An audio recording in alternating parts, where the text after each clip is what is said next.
Recording now. So let's get started. Welcome everyone to the Staff Senate Lunch and Learn, which is put on by the Staff Senate's Professional Development Committee. Yeah, but look right here, it says please remember to mute yourself. It's hard for me to see who is not muted. Oh, mute all. I just found it. Okay. Mute all. That also means our speaker is muted, but that's okay. She can unmute herself. Yeah, I'm not anymore. Yeah. Anyway, so we actually don't have many announcements today. Just wanted to wish everyone a happy holidays, happy new year.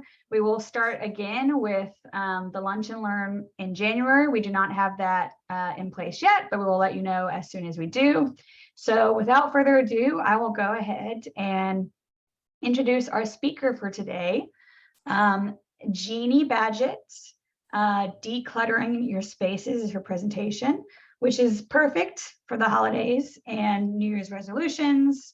We're excited to have Jeanne join us to share inspiration, tips, and best practices for organization with this presentation. She is an extension associate with Family and Consumer Sciences, providing statewide support in matters relating to clothing, textiles, and household equipment. Jeanne also has a lifelong interest in decluttering and organizing that was nurtured while working for 2 storage and organization stores for several years. Although you will still find a few cluttered spots in her home, she is always happy to share tips and inspiration for ways to achieve uncluttered spaces. And recognizing that everyone is different and may have a unique set of challenges that prevent them from being organized, Jeanne feels that it's important for people to understand that decluttering is not a one-time thing. It is a continuous task, just like dishes and laundry. So without further ado, Jeanne, if you would like to take over. Sure, yeah. First, just making sure, well, you're going to monitor the chat, right? So if you can't hear me, let me know. But yes. Yes, so thank you so much for having me. When I got the call to be invited to be a part of this, I was very excited and happy to oblige. And I know you did hear a little bit about me in the introduction. And as mentioned, I'm an extension associate, but I do want to do a quick plug for cooperative extension. For those of you that don't know about it, at the University of Kentucky, the Cooperative Extension Service is under the College of Agriculture, Food and Environment, and we're broken down into agriculture, natural resources, 4-H, and family and consumer sciences under the family and consumer science umbrella. Basically, we focus on providing research-based information to the public. So we're just a great resource here on campus if you ever have questions about anything. We're kind of like the internet, but better. So now what's the connection as far as, why am I doing this presentation on decluttering? As it was mentioned, I do have a lifelong interest in decluttering and organizing. Basically, those are my hobbies. I mean, some people have the hobby of exercising or a hobby of building things in their free time, but in my spare time, I really just like decluttering and organizing. And I've been doing that for over 30 years. I'm 50 now, but I started working at the Container Store when I was 19, in between college. And so it's just been a lifelong passion for me. So everything I'm getting ready to tell you today and show you today, it's not something that I just started doing. It's just part of who I am, an extension of who I am. Now, if you ask my family, they might beg to differ because like we mentioned, I do have a few cluttered spaces in my home, but for the most part, I'm organized, at least in my mind. So, and also in family and consumer sciences, we hope to have some future projects or future programs related to resource management, which would be basically just having control of our stuff. So I hope to have more lessons on this through extension. But today, what we're going to discuss is defining clutter. And then also, I want to talk about the relationship between clutter and stress, how we perceive clutter, and what exactly is organizing. And then we'll talk about steps to achieve decluttered spaces. And this can apply to all the spaces in our home or office, garage, car, attic. And throughout this session, I'll show various photos, some that I took at one of our cooperative extension offices when I helped them do a little bit of decluttering and organizing in their cooperative extension kitchen. But I don't like to show too many photos because I don't want to skew your own vision for achieving the decluttered spaces that you want. So often I think we look at the covers of magazines or what we see on Pinterest and online or even at our friends' houses, and we see that, and that's what we achieve to be, but it might not be realistic for our life. And sorry, I just got to get back on my screen to advance. Okay, so since we're going to talk about decluttering, first I want to actually define clutter. What is clutter? And here's one research-based definition that I really liked. So think about this as I read it, and you can read it too. So what is clutter? It can be considered an overabundance of stuff that collectively creates disorderly and chaotic environments. And I added the word home in there because I think a lot of us, when we consider clutter, that's what we're thinking about is our house in particular. So if this definition resonates with you, you can just put like a thumbs up in the chat or something, or but just think about this as we go on. So another way to think about clutter is it stuff that isn't put away, or that's kind of what I would consider it. Clutter is anything that's just out. It's not put away. But why isn't it put away? If you see clutter, you think about your desk or your kitchen counter or your bathroom vanity or your nightstand. If there's stuff that's out on the surface that you consider clutter, just put it away, right? Well, so why isn't it put away? Well, maybe there's not a place for it yet. You might be thinking, yeah, I just don't have a place for that yet. I'm going to get to that. Or maybe it does have a place, but the place that you have currently designated for that is hard to get to or hard to reach. And if something that's out on your kitchen counter belongs in a cabinet that's up high, well, it's might be hard to get to or reach. So that may be why it's not put away. Or maybe you know where it goes, but there's already something else in that spot, so you can't really put it away. I want you to think about something specific right now. Think about something in your house or office or car or any area that you find decluttered, and think about something that you do always put away. So for me specifically, I'm going to think about my toothbrush. I always put my toothbrush away. Why? Because in our bathroom, we have a drawer, and that's where the toothbrush goes. And it's easy for me to just, after I'm brushing my teeth, I put it away. Silverware. I think most people may put silverware away if they empty the dishwasher. And I think you keep your silverware in your kitchen because that's near where you use it. But imagine if you kept your silverware that you use every day. What if you kept it in another room of the house completely? Would you go there every day to put it away? Probably not. That's why most people keep their silverware in their kitchen. But just be thinking about this in your own mind. Or is there something I struggle with putting away is the vacuum cleaner. When I see the vacuum cleaner out, to me that looks like clutter. Sometimes I don't put it away after I use it because it's heavy, or the place actually where I have it at my house, it's hard to put it in that closet. So that's something that I'm going to work on to make it easier to put away. Clutter can also be considered delayed decision-making. It's like it's sitting there out on the counter or on the couch or on a table, in the front of your car, in the back seat of your car, in your trunk, in your attic. These things are just sitting there. You don't know what to do with it. It's like delayed decision making. So if you know, like, oh yeah, well, I'm going to do this with it, then you do that with it. Or sometimes there might be barriers to why you haven't processed that particular thing. You might feel overwhelmed. That's okay. But clutter can also be like a silent indictment. When I heard an expert refer to it as that, and I thought, wow, that really resonated with me. It's like when you see clutter around, it's this clutter, your clutter is not speaking to you, it's just sitting there, but it's this silent indictment telling you, you have all these unfinished projects, or it's like a visual to-do list, all this stuff sitting around. You might think, am I too lazy to put this away? Oh my gosh, it's tough, but I want us to recognize we all have our own personal situations.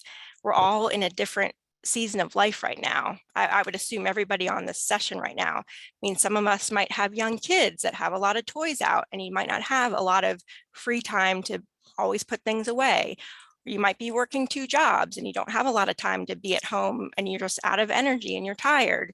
Or you can be going through other life transitions. You might have an ill parent or a sick child or going through a divorce. There's all sorts of reasons why we might have clutter that we perceive as stuff that's just not getting dealt with. You're not dealing with the stuff that's just sitting around.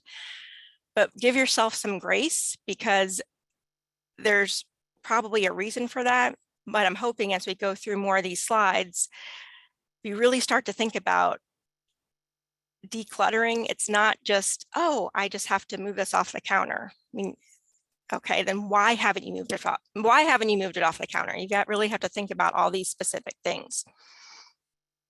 I'm going to take a sip of water here real quick. So why does all this matter? Why does clutter matter?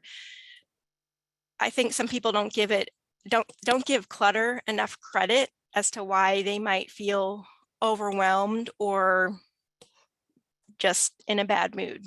So some research-based articles, what I've got on the screen here, these are just a few, some highlights from research saying that research has shown that physical characteristics of your living and workspace can affect your mood and health.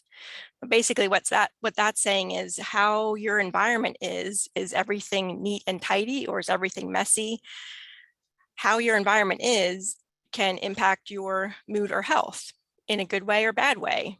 But it's also your perception of your environment too, which I'll get into in a couple slides from now.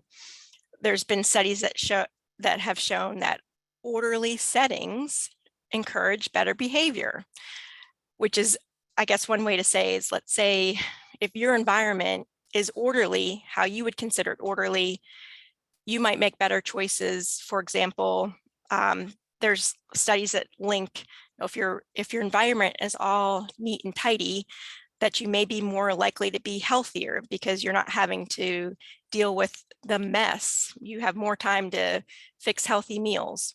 What's interesting though, I'll say with this particular research article, it does say that some people thrive on a messy space. Their creativity thrives on a messy space. So for those of you that say, I like having a lot of mess around on my desk because it helps me think.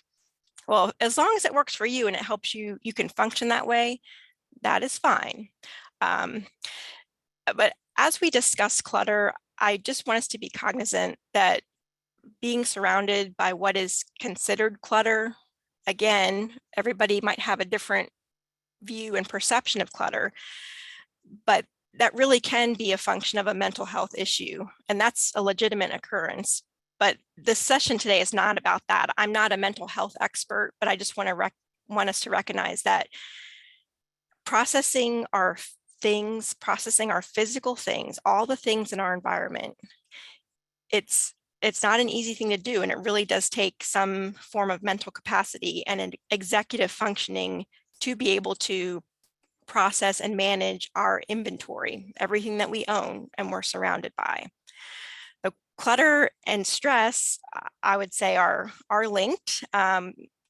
Living with clutter may cause unnecessary stress in your life. For example, you can't find bills that are due, whether they're buried in your email, electronically, paperless, or you have a stack of mail. Not being able to find bills and pay those on time, or you might miss appointments or miss special occasions because you feel overwhelmed and paralyzed by stuff. And you might always feel like you're rushed and there's not enough time to relax. You know, I would hazard a guess that several of you on this call may feel that way, and that's normal, but we also have to recognize what we perceive as clutter, because it can really vary from person to person. So I'd like for you to think about, as I talk about this, you know, what do you consider clutter or a mess? If you think about an area in your home or home, office, car, any environment, you know, what do you consider clutter or a mess? Because what bothers you, it may not bother someone else, like say your spouse or your roommate or a sibling or whoever you're sharing your environment with. They may have a different clutter threshold. And it could be, we could be on either end of the spectrum. You may be a very messy person and someone you live with is very neat and tidy. But again, those words, messy, tidy, how we define those can vary person to person. You may be the tidy person living with a messy person. So really keep those things in mind as you are trying to declutter your space, or you're thinking about decluttering someone else's space. I say that because before you criticize someone else's mess, make sure you've cleaned up your own mess. Like you've got the yours, mine, and ours. You know, how many of you, when you get home and you think about, oh, you know, that mess, look at that pile of stuff that's bothering me. Is it your pile of stuff, or is it, I don't want to, I'm going to try not to mention my husband because we both work here. You know, I look at my husband's stuff and think, oh, you know, he's got a pile of stuff on the dining room table. Well, guess what? I've got a pile of stuff on the dining room table too. So I've got no business asking him to put, you know, his stuff away before I put my stuff away. And even after I put my stuff away, you know, I have to think, well, what's going on in his life right now? Maybe he's really stressed out about something. He's not worrying about putting stuff away that's on the dining room table when he's got bigger things going through his mind. So just be cognizant of that. And I wonder how many of you have heard this expression, a place for everything and everything in its place. I used to think like, oh, that's the answer to all of our problems. You have well, it's a little bit easier said than done, but again, keep thinking about a specific place in your home and how this may relate. So with our perception of clutter, looking at these two photos, which environment do you prefer? You might look at the photo on the left of a kitchen and think, yeah, that looks completely normal to me. It's homey, it's inviting, it's cozy. It looks like someone lives there. Someone is actually living life. They're living life. Hopefully living their best life, and maybe that's how they're living it. That's fine if it works for that person. If you look at the picture on the right, that's another kitchen. You might look at that and think, whoa, okay, where is everything? Like, how do I live in that place? There's really no right or wrong answer necessarily. It's like, how do you function in that space? How does it work for you? If you, I would lean towards the photo on the left has more stuff out. Personally, it's got a little bit too much stuff out for my way of handling my environment. So I might want it to be a little bit different. But if you have that environment and you can function in that environment and be healthy and it doesn't impact your quality of life, that's okay. But if it does, then we got to think about what can we do to change it to make it function better? Here's another example of 2 different environments. These are open shelves with things on these shelves. The shelves on the right have a bunch of kitchen things on it. And you might be someone who likes to see everything and knows where it is, and stuff is stacked pretty neatly, so people could perceive it as organized. You've got all the bowls together, cups together, that sort of thing. You can find what you're looking for. But also, you might prefer it to be behind closed doors. If you look at the one on the left, I would say it's kind of like got toys set up where kids can take the things off and put them back. It looks somewhat orderly. There's not a lot there. So again, it's what your perception of the space is. I do want to say, going back to this space here, I think something we don't give enough credit to in our own environment, when we look around our house or office or wherever, and we get maybe frustrated or overwhelmed by what we're seeing, when there are spaces that are nice and bright, and you see the kitchen on the right has, the kitchen on the right is very bright and open. There's a lot of natural light in there. That can impact how we perceive that environment. So sometimes you might be frustrated by your space at home. You might see a lot of clutter out, but also it might just be a dark and dingy space too. So consider that, trying to get more natural light into the space. That might help you address part of your clutter issues.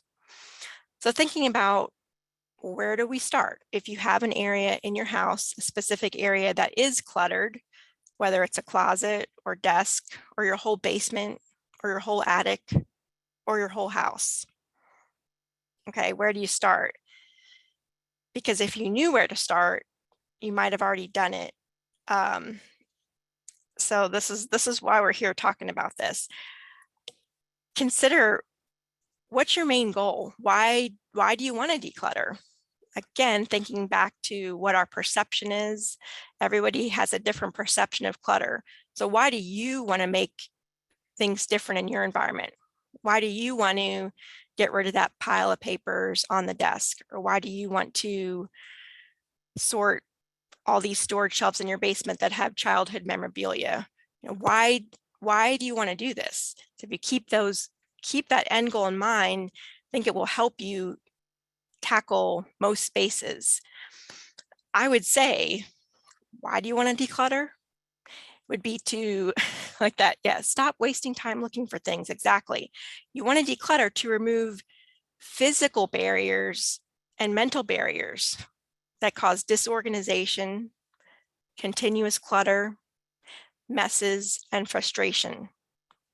And by physical barriers, I'm talking about, like, you know, when you go into the storage area of your house and you're having to like jump over one thing or crawl over one thing or move one box to get to another. I mean, those are physical barriers that get in your way.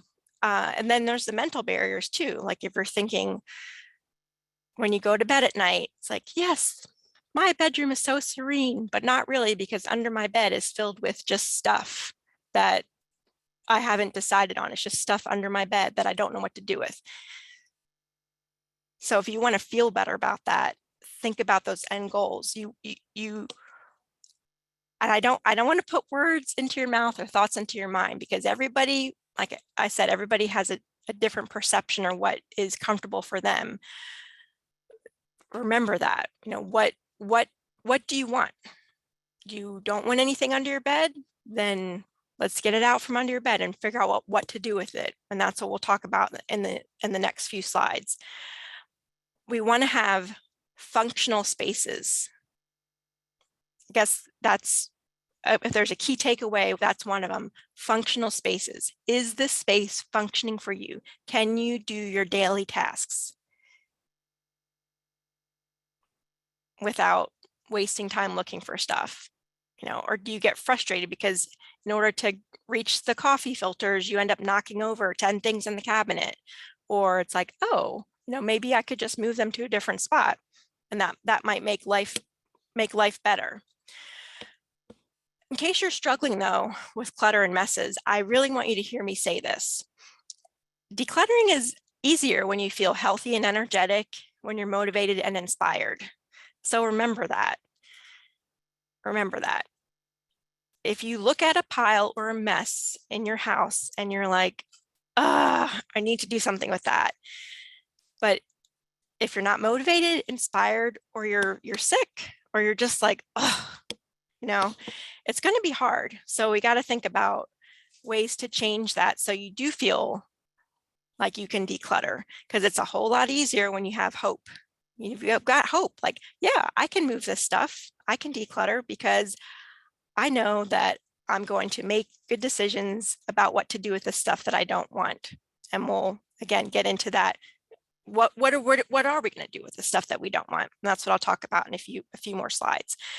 But the reason why I'm not, like here, we've been talking about this for about 25 minutes, and I haven't been showing you all these Pinterest perfect before and after photos.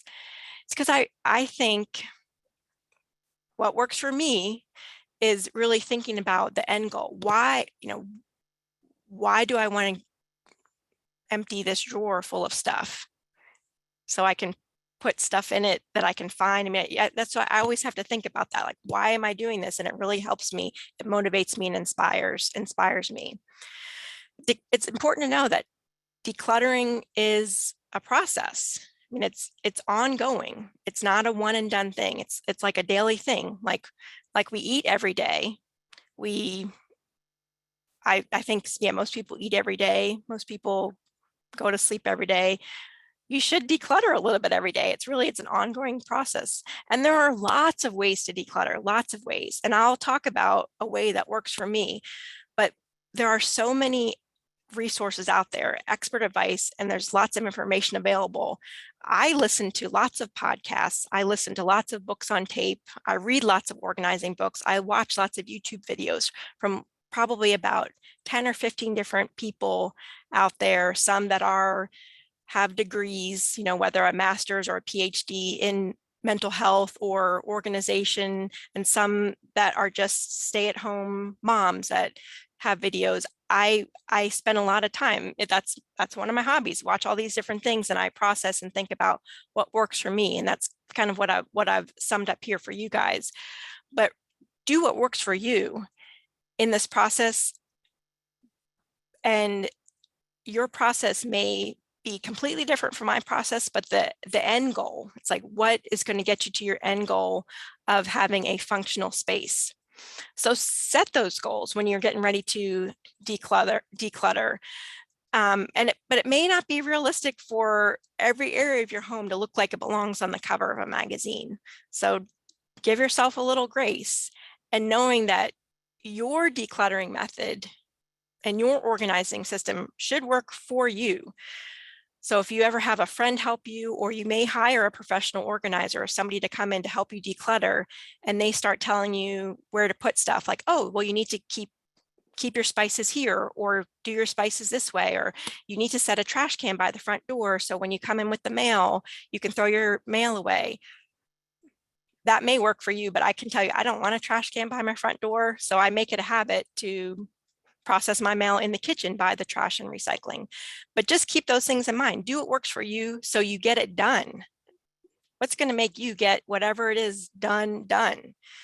Do what works for you.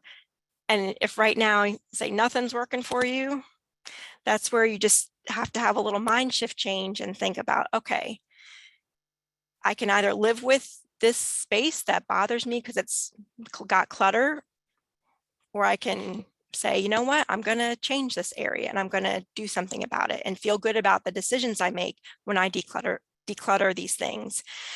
But don't get too overwhelmed. And I like to say, it's okay to compartmentalize. And what I mean by that is, some areas of your home may be a little messy, and that's okay. If it helps me to compartmentalize so I don't get too overwhelmed by the big picture. As we start talking about decluttering, I want you to be aware that decluttering and organizing are not the same thing. Okay, is that a surprise to anybody here? Like, wait a second, they're not the same thing. No, they're not the same, not the same thing. what does it mean to organize? I'd say organizing would be putting things or hiding things in pretty containers. You know, is that organizing? That's why I say, yeah, not so much. I mean, I'd say organizing is making things easy for anyone to locate. So when you organize your stuff, you're putting things in a spot where someone can easily find or locate it. You're trying to increase the visibility and accessibility of items. And that could be behind a cabinet door. You don't have to see everything out in the open, but when you open a door, you can still see things are visible and accessible. I do like to stress this, is avoiding the temptation to buy organizers and containers before you declutter. You really need to declutter first before you organize. Do you know why? Why do you need to declutter before you organize? Because you can't organize clutter, or as really, I mean, you shouldn't organize clutter. You shouldn't organize clutter. If it's clutter because well, there's lots of reasons why it's clutter, because it doesn't belong there. You don't want it, but just keep in mind, don't organize clutter. Okay, you just work with me here. Now, let's get into this. And this is how I would declutter a space. And this is what helps me get functional spaces. So these are the steps. There's just 6 steps. It's so easy, right? This is what I do. And just a side note, I do have notes of this that can be sent out. I'm pretty sure they can be shared with you after that sums all this up. Okay. But first, assess the situation. Think about it. Process it. You know, what's going on. And I am going to get into these more specifically, but assess the situation. Gather and store your items. Declutter. Assign areas or zones. Then you can incorporate organizing products, and then put items away so they can be seen or found and accessed. So with that first thing, assessing the situation, like what's working, what isn't working. Are things neat? Are they easy to put away? Are they easy to put away? Do things get messed up easily? Are things hard to put away? In this space that you're wanting to declutter, are there existing zones or places where similar things are kept? Like in your office, for example, do you have paper clips everywhere, or do you have them in one spot? Just thinking about, are there more ideal spots for these items? So if we're looking at this situation here, let's assess this situation. Okay, I'm getting a little nervous now looking at this. This is a stock photo, but I think at one point I did have a bedroom in my house that looked like this. Maybe this is one of those rooms where people say, this is the room where things go to die. Okay, so if you have one of those rooms, it's going to take a little bit of time. It's not going to happen overnight, but this is one situation where you would assess. I would say a room like that, that's just delayed decision making. It's like, I don't know what to do with that stuff. Well, I'll tell you what to do with it in just a minute. But here's another situation too, like looking at this cabinet. This is one of the examples I had done with one of our extension offices. So this cabinet with spices, I mean, it was not terrible, but when there were 6 or 8 jars of ground cinnamon, you think, well, why is there so much? Now, side note, in this particular office, they do some demonstrations, food demonstrations, where they might need a lot of cinnamon, and that's okay. But for most people, you wouldn't want a lot of jars of cinnamon. Anyway, let's think about in the case of a cabinet or a drawer or any, I'd say any space, not the whole basement. We're not talking about that right now, but if I'm looking at doing a cabinet, a drawer, a closet, I say pull it all out, but I'm not trying to do the method where you pull all your clothes out onto the bed. That doesn't work for me, but again, do what works for you. But if you're trying to organize office supplies, or you're trying to organize all your gift wrap, you'd want to pull all your office supplies out or all your gift wrap in one spot. So that way you could sort it and see exactly what you have. If you see something that doesn't belong in that area, and this is where you have to have confidence to know, where do you want to keep in the areas of your home? If something doesn't belong in that area, if it belongs in another area that you know where it belongs, at least take it to that area. Like if I'm looking at stuff on the first level of my house and I'm decluttering a space and I know, oh, these socks they belong to one of my kids. They belong upstairs. So I will just take them upstairs and put them in their room, maybe on their bed or something. But it's just getting stuff out of the area where you're trying to organize and put things close to where they go, and then you'll get to that area a little bit later. If you can clean as you go, that's great. If you're working in a particular room, I like to vacuum as I'm going, but sometimes that's not always possible, and that's okay, because sometimes you're just overwhelmed just to even do one thing. But it's what I'm trying to get to here is when you start, it's putting like with like things with like, so that way you can see how many things you have. In this case, when we were organizing a kitchen drawer, we pulled out all these knives that were the same, and that's where we could realize, wow, no, we don't really need all of those. When you put everything together that has similar functions, you can really see how much you have of a particular thing. So when you start to think about, okay, what can you get rid of? We're listening to this presentation because we want to know about decluttering. What can you get rid of? So I'm asking you these questions here. You know, have you used it in the past year? Are you going to use it soon? Does it have a specific use? Is it replaceable? What would it cost to replace it? If you're like me and you have listened to organizing experts, a lot of them come up with these same set of questions, and they have their specific rules or decision-making tree about what they do when it comes to decluttering. It's really where you have to get that end goal in mind, thinking about the end goal. You know, what am I trying to achieve with this space or my life? What do I want here?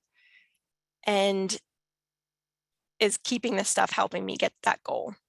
I do recognize there's different types of clutter. You might have paper clutter, like all your files. It could be bills. It could be all your health insurance claims, your taxes, school papers, letters. There's ways to handle each of those certain situations. And that's where you get into like, oh, I want to organize all my paperwork and I don't know how much, how long do I keep these tax records? And that's where you would contact your extension agent and they would refer you to our money management person. But there are specific experts that can tell you, well, yeah, there's certain things you want to keep when it comes to paper clutter. But other things, sentimental clutter, if you're thinking about, or I shouldn't call it sentimental things, sentimental clutter, what is it to you? You might have craft or project clutter, clothing clutter, and then my favorite, food clutter in your fridge. If you have a lot of food that's expired, you want to let that go. But just think about it. What can you get rid of, and why are you keeping it? It's useful.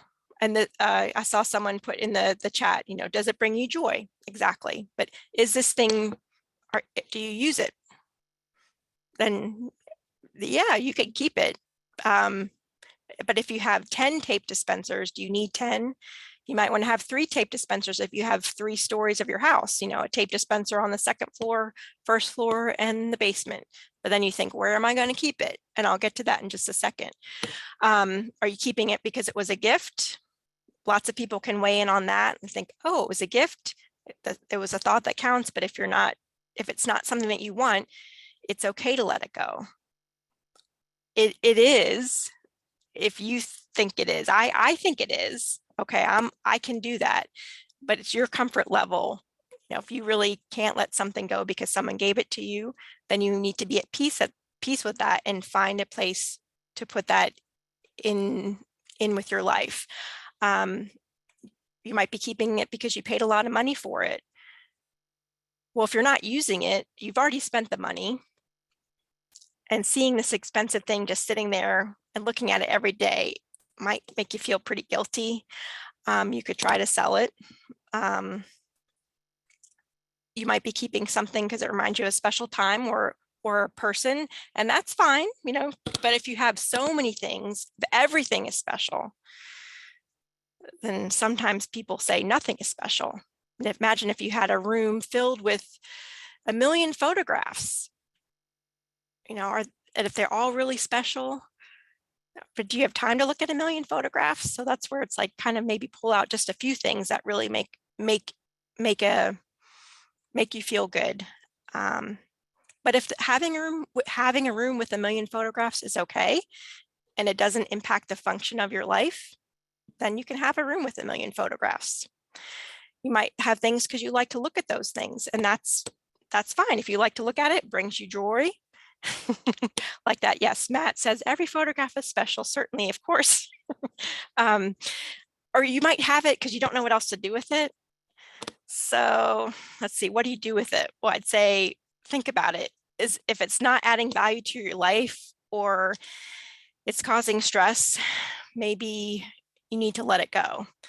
So with decluttering in the actual process of decluttering, it may take a while, and that's okay, because things don't move themselves.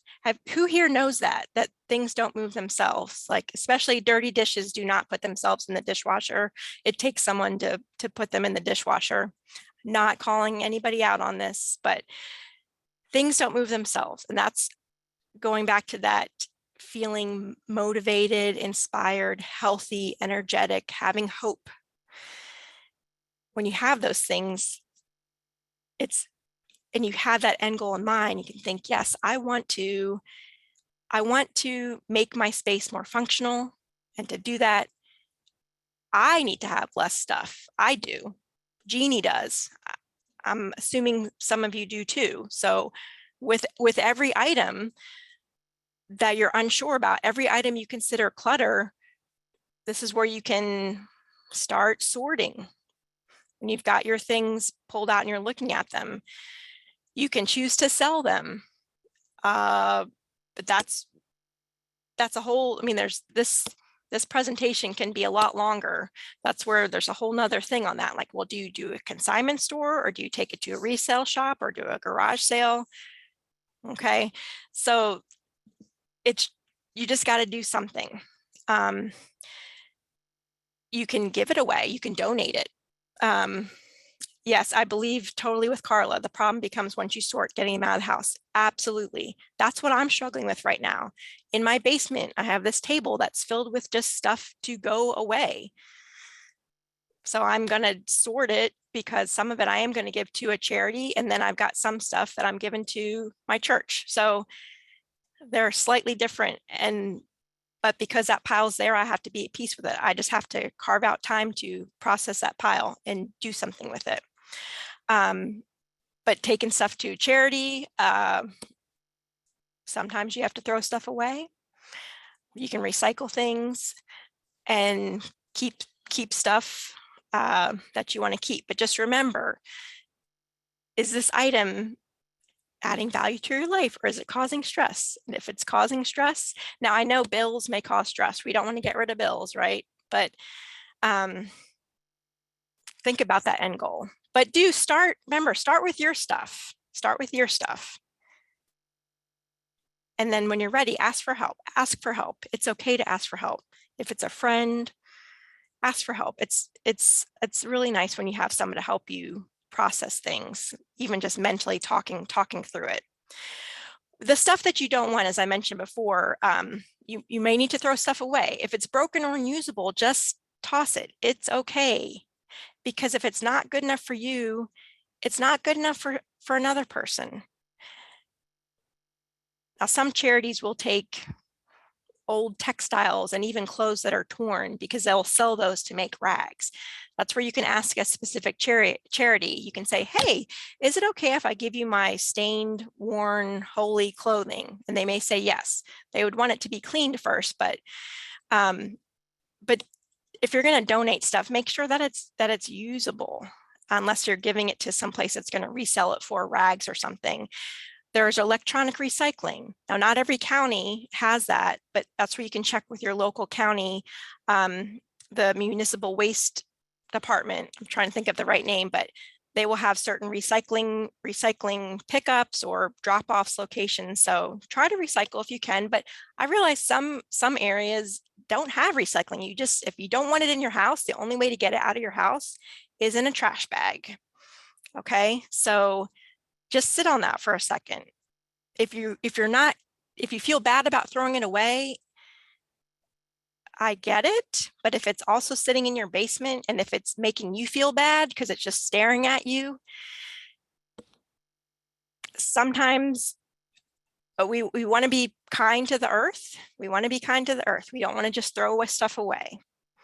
But what's more important is you being able to function and have a good quality of life. So just be mindful of how you dispose of things, but also don't just keep it in your house because you don't know what to do with it. If you don't want it in your house, get it out of your house. And there's lots of ways to do that. When I talk about selling stuff, yeah, Christine, I believe that's my biggest problem too. It is. Talking to you guys, it's inspiring me to go home and empty that table of stuff. But if some people say like, oh, well, that's worth a lot of money. Something's only worth what someone will pay for it. Now, you might have sentimental worth, but if you want to sell something, it's only worth what someone will pay for it. Just remember that. And if you want to keep holding on to it till you get a good price, fine, but just be at peace with that. So what I just talked about, it made it sound so easy, like, oh yeah, just go through stuff, sort, declutter, toss, recycle. No, as I saw in the comments, that is the hardest thing, but it's that motivation, inspiration, health, energy, hope. What's your end goal? What is your end goal? What do you want your space to be like? Now imagine only thing left in your space is things that you want. What are you going to do? So now you're going to organize it. So when you have decluttered and you want to have a space that looks less cluttered, sometimes you do need some organizing products, whether they're bins or baskets or totes or drawer organizers. I would just say I go for uniformity, compatibility, and versatility when it comes to any kind of organizing product. That's how I feel. I mean, I like to get all the same type of clear shoe boxes that are similar brand. They might be different sizes, but they're all made by the same company. So they look similar, they can stack, they can nest. I like things clear. Some people might not like things clear. They might like things that are opaque. So it just depends, but make sure your organizing products help you, not hinder. Okay, make sure they work for you and you're not working for them. Sometimes we will consider having an organizing product as a limit, a container. You know, if you have a bin for your toys, whatever fits in there, that's what you keep. But make sure the bin is a reasonable size for your lifestyle. And when you're thinking about where am I going to put this stuff away, where would you look for it? Where would you look for it? Because then you know where to put it away and where to find it. Does that make sense? Like, where would you look for it? If you're thinking like, oh, I don't know what to do with this. Like, I want to keep this thing, but I don't know where to put it. Where would you look for it? And I might be oversimplifying things here, but it's kind of like, that's what it's about. Now, if you'd say, oh, I would look for it on the coffee table. I look for everything on the coffee table. Okay. And are you happy with that? Is it helping you function? If the answer is yes, great. But if not, you may have to do some little lifestyle or think, change your way of thinking to think, okay, I need to assign a place for things with similar functions. Because also keep in mind where you would look for something might not be where other people in your home would look for something. So you do want to keep that in mind. I mean, talk about people you live with, talk about it with people you live with. So that way, people can find things. They're not always asking you like, hey, where do we keep the such and such? Or you can give your family a tour after you've changed the way things are looking in your home. That's always a fine thing to do. But I always think about zones, especially in the kitchen. I do like where do you put all your pots and pans, or where do you put all of your prepware or your measuring cups? In your garage, you might think you have zones. Where do you have your tools or your ladders? There's so many different areas of your home this can apply to, but this is how I think. This is how Jeannie thinks. You may organize things in a different way. If it's working for you and helping you function and it's helping you put things away, that's fine. I would say, and in addition to keeping things near where they're used, that's why you would keep your silverware in the kitchen. You don't keep your silverware in the bedroom. Keep things near where they are used. But also, as you organize stuff, allow for increase and decrease in inventory.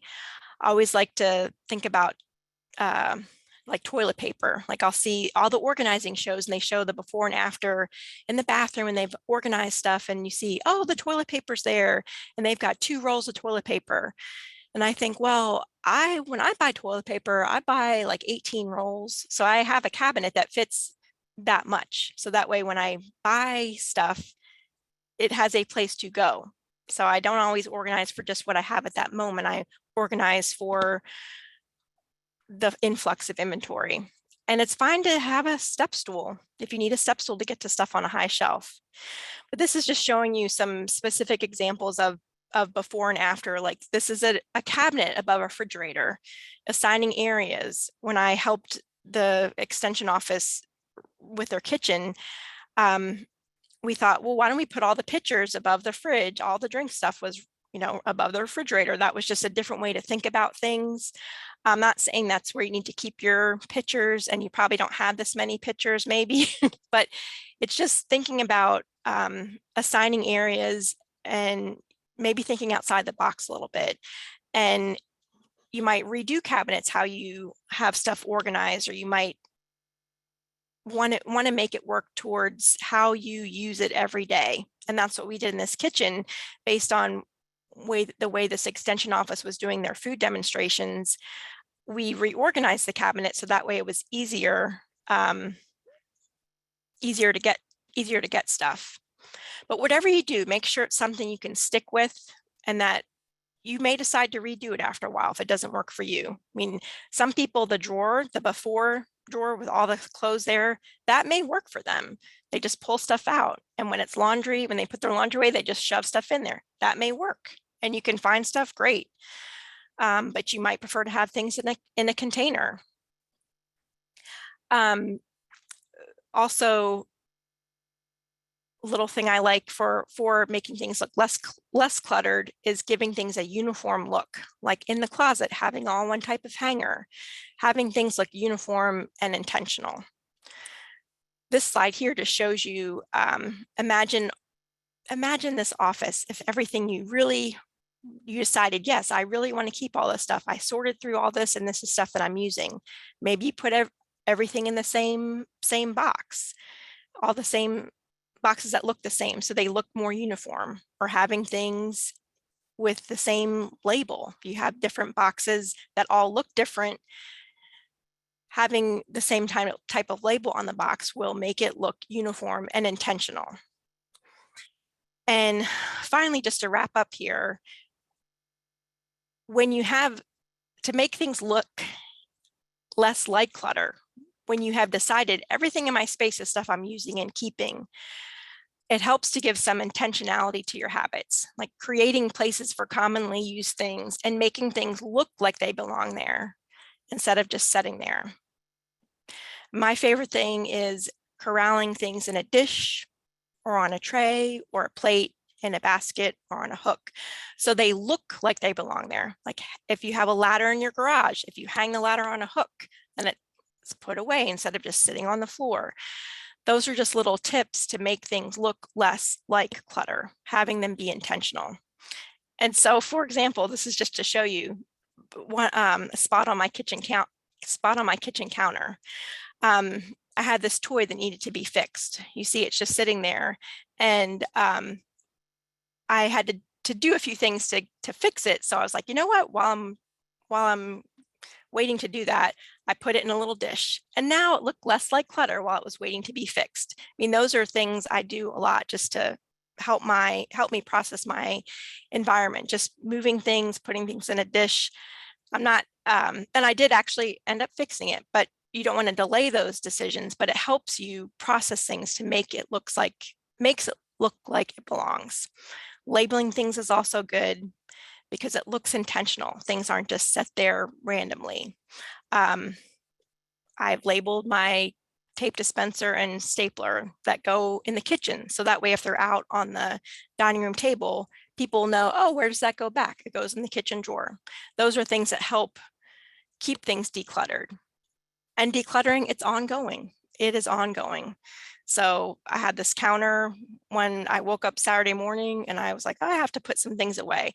But that's me. That's my life right now. I don't have kids that are going off to sports things, and I had the time to do that. It's just a habit. So what do you need to do now? And as I've seen in the chat, you'll have a recording and the notes, so you can go back and think about this, but just picking an area of your home that gets messy and try to just change a few things. Give away some clothes in your closet that you no longer wear, or rearrange a cabinet to make it really work and function for you. And especially just evaluate, why are you keeping the things? And if it's not helping you, then you need to process it and get it out of your house. It's not an easy thing to do. So, and I know we really went our full time here, didn't we? Because I could talk on this a lot more for sure. We did, but I think we have a few more minutes for questions. So if anyone wants to either put their questions in the chat, or they feel free to unmute and ask your question as well. And I did see, excuse me, as we were going along, I was reading some of the comments, and I agree. Like, all these things, these are real life struggles. And Carla, yes, I will come to your house or come to your office. Yeah, anytime. Just call me. But it really, it's. I hope that the big takeaway from this, it wasn't showing you like, okay, now you're going to put this in a little container. It's really just thinking about what are those physical and mental barriers that are preventing you from decluttering, from having all this clutter? Because you're smart enough to know you need to get the stuff out of your house or your office or wherever, but it's like, okay, just got to do it. Make those decisions. So, but I have a question. Yeah. That kind of, when you were showing those pictures of the cabinet above the refrigerator. Yes. That is like one of my biggest issues, is that there's so much space there, but I'm a short person and it's really hard to get into that space. Has anyone come up with like a really good use for that space, or to make it more accessible? Because I keep just changing what's in there, changing how it's in there. And it's like, yeah, I hate it. So, well, someone might chime in, but I can tell you what I do, Christina, because above my fridge, I have kitchen stuff I don't use a lot, but I also have one of those folding step stools. I don't know if you've seen them. They sell them at lots of places, but they fold up flat. I keep that under my kitchen sink. So I have that in there. I have a ladder handy so I can access it, because there's several things up high. So you could even keep a cute, attractive step stool that you fold up and put on a hook in your kitchen. Or I know it depends on what goes with your aesthetic, but I keep a step stool in my kitchen, but I'm able to put it under my kitchen cabinet, and it's about 20 inches high. But I do that so that way I can get those things when I need them and I want them. But it took, like, when I moved about 3 or 4 years ago, and I literally, it was with my kitchen, I drew a map, like all the cabinets, and thought about how I was going to live in that kitchen in my zones. But I could do that because I had brain space to do that. So I think it really helps when you have someone to talk to about it and like help you work through this. Like, what should I do? Put a step stool under your kitchen sink. But I don't know if that would work for you or not. I know we're over just a little bit, but there was Mhm. another good question that I thought would be good for you to maybe end on, which someone wanted to know if you could share your favorite organizing, decluttering, like YouTubers. Yes. Sure. Yeah. So I, let's see, I'll actually type them in the chat. So my favorite, and it's not going to be all grammatically correct, but A Slob Comes Clean. That's Dana K. White. I also like Wanna Be Minimalist. That's a podcaster. Yeah, Slob Comes Clean, Wanna Be Minimalist, and I'm spelling that wrong. Also like Organize 365. It's a woman, Lisa Woodruff, out of Cincinnati. I like, I do like the Minimalist and Joshua Becker is another guy. I like those, but my main ones I listen to: Slob Comes Clean and Organize 365, and Cassandra Arson, that she's the clutter bug, and Dawn from the Minimal Mom. Also Peter Walsh, yeah, his book, he's got a book, It's All Too Much, which is great. I'll just have to come back for another one of these. How about that? Yes, Because I know lunch is over. Mhm. Awesome. Well, thank you, everyone. Like I said, we will be sending out both a survey just to let us know what you thought of this Lunch and Learn.